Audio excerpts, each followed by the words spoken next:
Баршаңызға қайырлы күн достар. Бүгін осындай тез дайын болатын бисквитті пирог жасайтын боламыз. Өте дәмді болып шығады. Міндетті түрде жасауға кеңес беремін. Биіктігін қараңыздаршы, қалай биік болып көтерілетін. Дәл осы рецепті жасау үшін осы видеоның соңына дейін қараңыздар. Сіздермен болған мен Жанар. Маған тіркеліп алуды ұмытпаңыздар. Ең алдымен бисмилля деп 3 жұмыртқамызды жарып аламыз.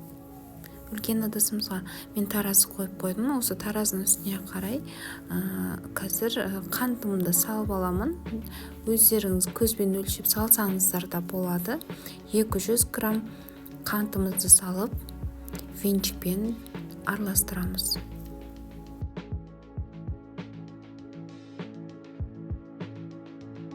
Ары қарай блендердің көмегімен немесе миксермен араластырсаңыздар болады. Менде блендермен араластыратын боламын. Біздің жұмыртқамыз ақ көбік болғанша, 2 есе көтерілгенше осылай блендерлеп жақсылап араластыратын боламыз.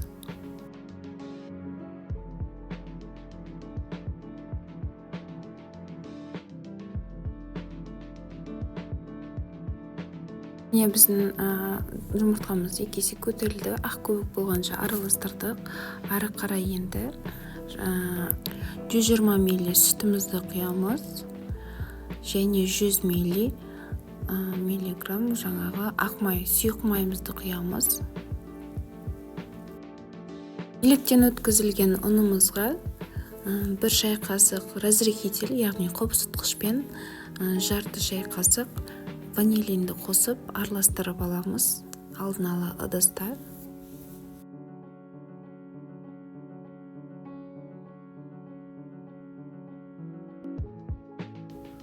Араластырып болғаннан соң жаңағы жұмыртқамыздың үстіне жаймен салып араластырып аламыз. Қасықтың көмегімен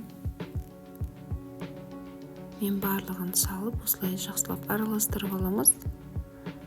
Бірден блендер қосып жерсек неғып кетуі мүмкін, ондар шашырып кетуі мүмкін. Сондықтан алдын ала араластырып алғандарыңыз дұрыс. Ары қарай блендердің көмегімен осылай блендерлеп жаңағы түйін болмау үшін барлығын бір келге етіп араластырамыз.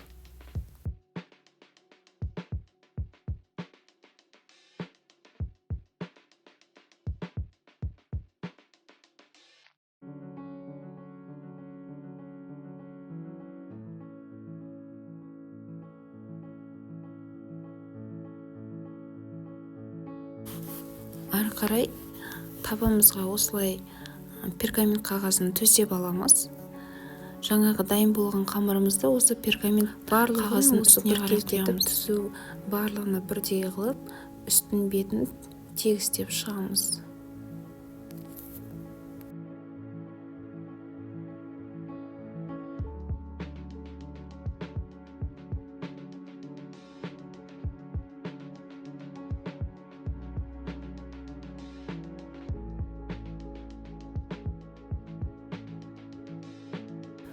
Енді үстіне безендіру үшін осында шоколад бетіне тастадым.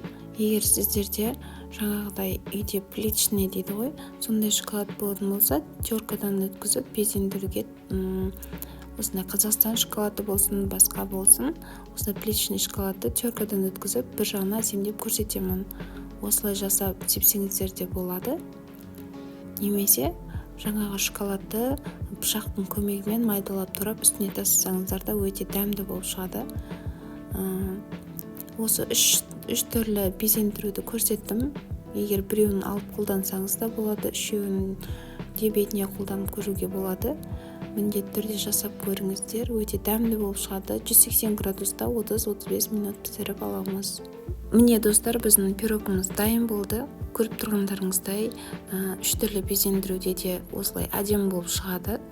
Сондықтан биіктігі де өте биік болып шықты. Мына қараңыздар, жұмсақ. Міндетті түрде жасауға кеңес беремін. 5 шайға да өте тамаша. Егер сіздерге рецепт ұнап жатса, лайк басып, тіркелуді ұмытпаңыздар.